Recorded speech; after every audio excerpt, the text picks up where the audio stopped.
for the defeated this evening by Featherstone Rovers. What's your thoughts post-match?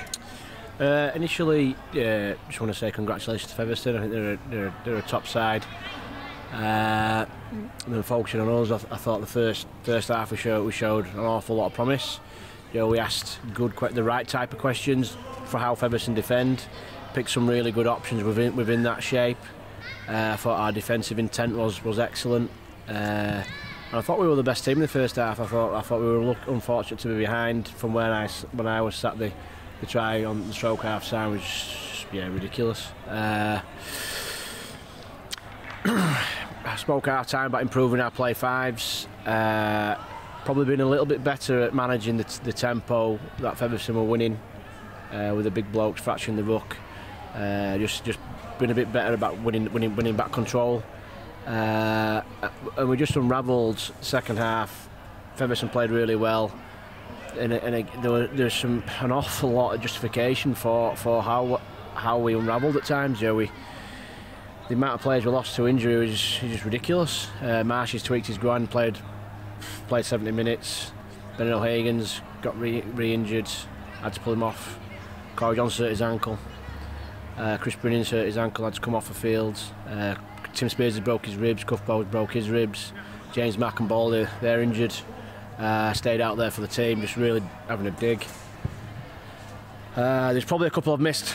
There's that many. Now, on occasions, I've seen blokes in York shirts look for a way out. Really proud of them today. Really proud of how tough they are. Because these are a big physical set. They're right up there with the best in the division, if not the best. And we had a lot of blokes out there busted, and they just kept turning up for each other over and over again. And you compound that in the amount of players we've got busted out there. I think it was 7-2 penalty count second half, and they factor in the amount of fatigue that's going to create in blokes who are injured, but they're out there doing 2 or 3 blokes' work. And I acknowledged it. I'm really proud of their efforts. I know the supporters obviously be disappointed we've lost.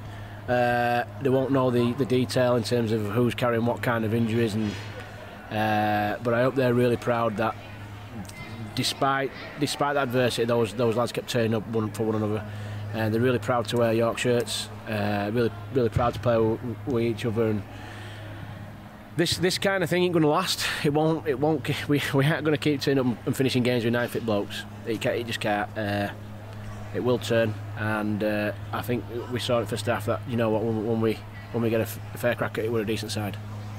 Speak about that first half there. 2 tries came down the right edge. It was obviously something that was planned. It was a very similar move, but Brendan O'Hagan with the lofted pass. Yeah. You must be really proud of that first half showing as well. Yeah, absolutely. And obviously the Marsh try as well. Stuff we game plan for. Every week as a preview how teams defend, and you've got to select your plays based on how they defend. And Brendan O'Hagan's got an unbelievable understanding of the game.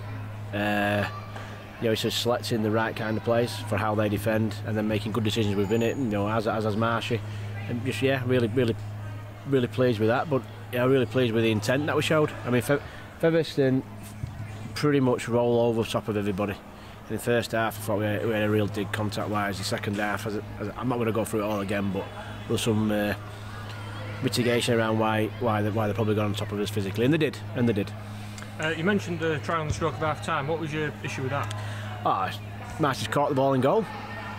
It's a tap 20.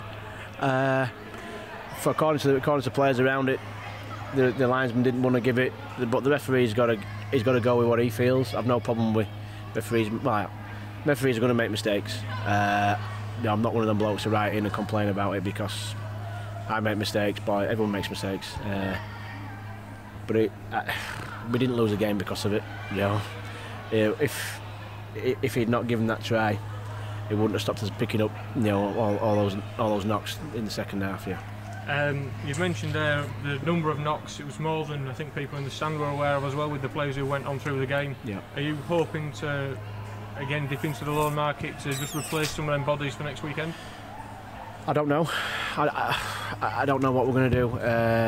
We've some good players who didn't play today, Salts and Greeny, Washy, Petty Whiteley. We probably have Marcus Stock back next week. We'll see how the other guys go COVID-wise in terms of their return to play, and then we've got 3 young boys who did okay last week for Rochdale in League One, so they're not a million miles away. Are you asking me if I'm going to play? Let's hope not. I mean, despite the loss, you sound pretty happy with the showing of commitment from the team, building on the last 2 wins as well.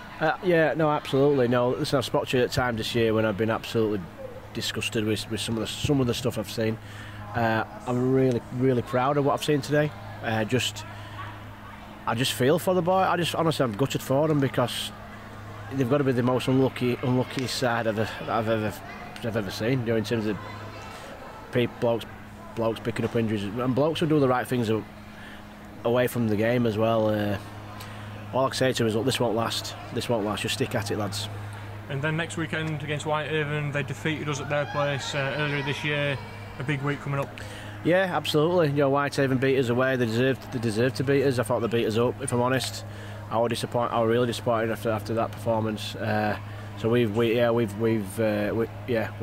own one, absolutely.